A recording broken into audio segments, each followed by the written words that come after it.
ঠান্ডা ঘরে সার্কের ভবিষ্যৎ নিয়ে আশঙ্কা। সার্ক নিয়ে উদ্বেগ ভারতের বিদেশ মন্ত্রকের। পাক প্রধানমন্ত্রীর সঙ্গে বৈঠক ইউনূসের। শত্রুর সঙ্গে বাংলাদেশের বন্ধুত্বে উদ্বিগ্ন Bharat.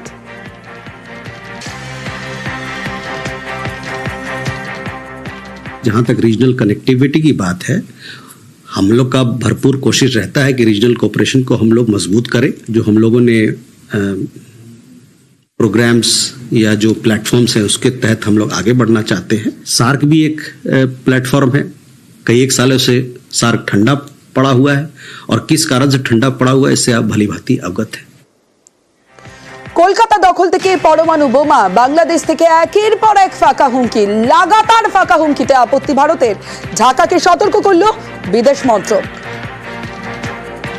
The statement made by a Bangladeshi senior leader, we have taken this up with the Bangladeshi government. We have actually strongly registered a protest.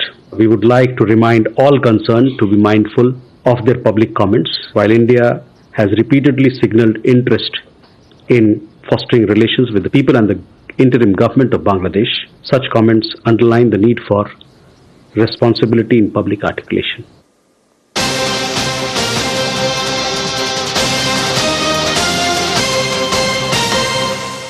কখনো কলকাতা দখল, কখনো পরমাণু হামলা।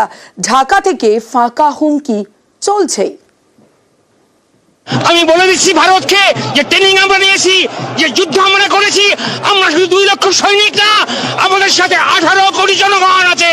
আমাদের ট্রেনিং, আমাদের দক্ষতা ভারতের চেয়ে অনেক বেশি। আমরা যদি একবার সাহস করে আমার দেশকে যুদ্ধ করবে, আমরা বলে দিচ্ছি 4 দিনের মধ্যে আমরা কলকাতা দখল করে নেব।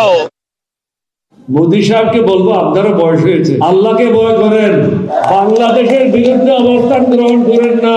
বাংলাদেশের সাথে পাঙ্গা দিলে এটা খুব কষ্টলি হবে। অ্যাটম বোমার ভয় দেখাইেন না, নিউক্লিয়ারের ভয় দেখাইেন না। আমাদের অনেক বন্ধু রাষ্ট্র আছে যাদের কাছে নিউক্লিয়ার বোম আছে এবং তারা দিতে রাজি হবে।